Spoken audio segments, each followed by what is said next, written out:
Right now, it is time once again to bring in Brian Ross and Real News. Good morning, Brian. Good morning to you, Marshall. And how's your week been going? My week's been good, but wet, of course. But it was a sad news to hear of the passing of Mary Kirby. Her husband, Ed, the town historian, died a year and a half ago or so, and then she passed this past weekend. She's really kind of the First Lady of Sharon, and what a great loss. What a wonderful woman. A wonderful woman. I was very lucky to be in Ann Kirby. Her class became very good friends, and matter of fact, her whole family, the sons, Ed and Kevin, and also Mo, all friends of our family. But you're right. When these towns lose their heritage, people that help formulate the town to be what the town has grown into. These people are irreplaceable with their knowledge and understanding of the town. You can't say absolutely, and she lived such a full life, a wonderful life. In her later years, she was still selling real estate. A friend came up to look at the property. I remember seeing her walking around with like a foot of snow with a ski pole at the age of 88, taking people around looking at homes. She led a full life and just a wonderful lady. And our condolences, of course, go out to the entire Kirby family. And once again, her calling hours are today, and the funeral will be tomorrow. Mary Kirby will be missed. One of those just titans of local towns.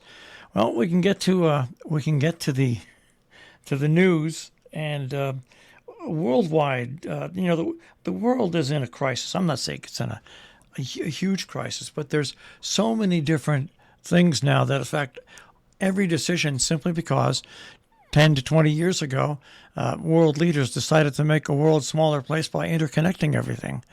And it's a tough time now. We feel the pain wherever it happens around the world. I think we're watching some joy, I think, out of Ukraine, where the Ukrainian army seems to be making huge advances, and the Russian army in disarray. Well, it's interesting.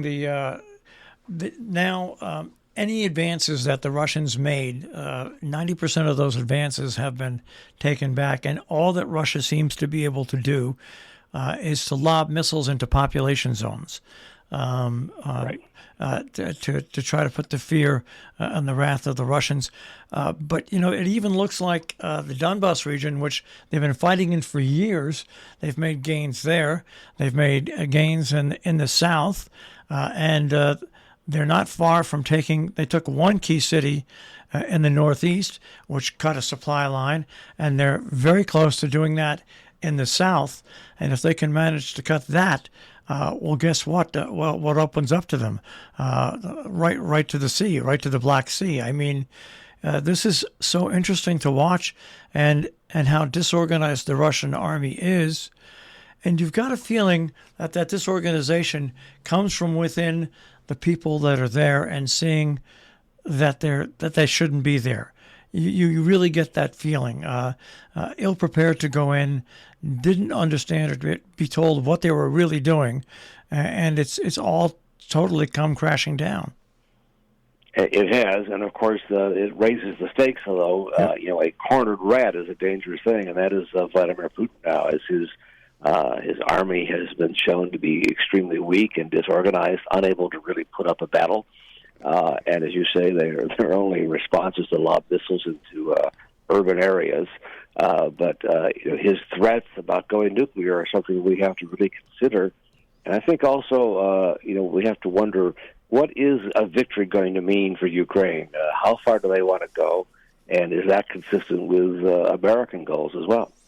It's a situation that has now, 7 months into the war, turned out totally different than most people thought going into the war. And I have a feeling that whatever happens in the next 3 to 4 months will be the exact same thing. It's just too unpredictable of an ongoing conflict with, once again, You just don't know in the Kremlin, behind closed doors, what goes on. We know with Vladimir Putin what goes on, but how far will his generals go? Is the question.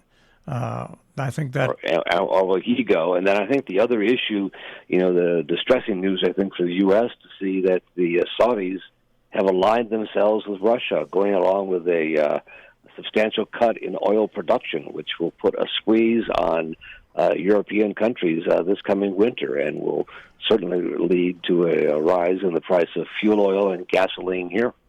And also lead in this country to some decisions to be made, seeing as, we are the world's largest producer of all this stuff. Will fracking come back to lower gas prices?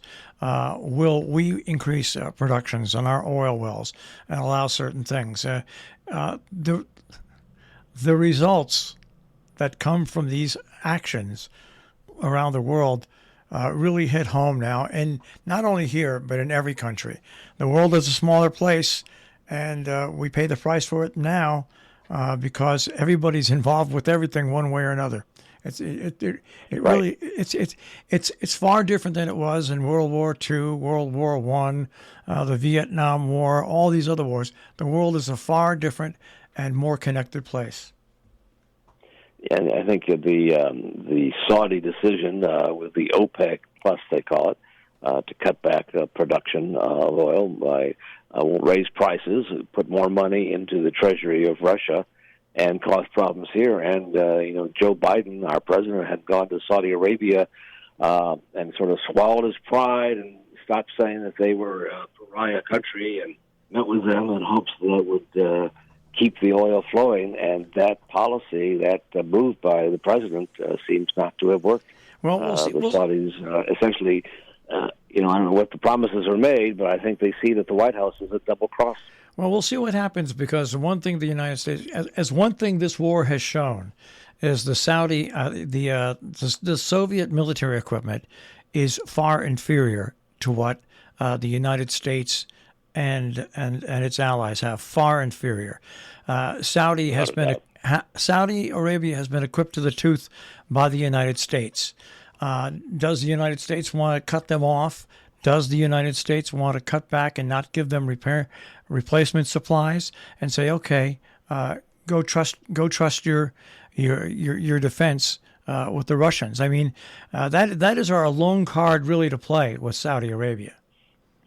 Indeed, and you can see, as you were saying, the high stakes of any of these decisions and how it impacts us directly. And I think, we'll see it at the pump, at the local gas station, and then we'll wonder about sort of the nature of international alliances and who's lining up on the Russian side and who's lining up on the NATO and American side. It's an amazing time. We keep saying that, but it's true. Well, let's get back to our country and the ongoing trilogy. It's almost like a TV trilogy of Donald Trump. You have the January 6th hearings. You have Mar-a-Lago and the documents there. And you also now have the White House trying to go to the Supreme Court and win some very, very small victory with a very tightly worded appeal to the Supreme Court. Right. I don't know if you read the full text of that filing to the Supreme Court, but talking to legal analysts who I trust, they just found it almost to be laughable and written more like a campaign press release than an actual serious legal challenge. And you know how that happens. These books that have come out have revealed the role of Donald Trump almost writing everything himself and insisting on his lawyers follow his lead here. And very few of them want to be part of that. I think he's counting on the fact that there's a conservative court. He appointed 3 of the justices, but even those justices have shown not to be in his pocket. The 11th Circuit Court of Appeals that essentially overturned some of the rulings by that judge in Florida. 2 of those judges had been appointed by Trump, and I think he's miscalculated badly about his legal strategy and what he can expect from the courts. Yeah, I think he's got some solid votes on the Supreme Court.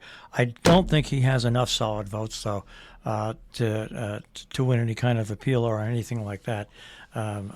Even though it's a 6-3 conservative majority, I would be willing to bet you anything that comes down on this will be a 5-4 dumping of what he wants to try to do, because there's it'll be a true test. The integrity of the Supreme Court. That's it.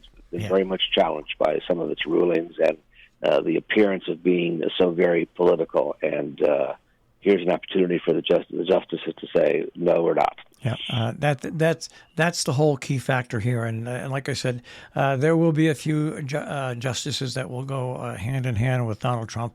Will they all? I do not believe that. I believe John Roberts has impressed enough pressure on them to say, hey, listen, you liberals that are running your mouth and you conservatives that are running your mouth, he didn't say this, but he means it. Just shut up and let the court be the court, and not be in political play. So that's the one hope that you have with the Supreme Court. And even their popularity has or trust in them has declined now to only about 60%. Scary. It really is. Our institutions have been challenged for sure. But of course, they could come out of all this stronger if they withstand the challenge of, a former president who's cannot tell the truth somehow and sees everything through the prism of his own ego. All right, that's the way the world looks now with our eyes. Have a good week, Brian. We'll speak to you next week. You bet, Marshall. Good talking. Take care. Brian Ross and Real News. You can find Brian on our website at robinhoodradio.com. Click on demand. Click on Real News with Brian Ross.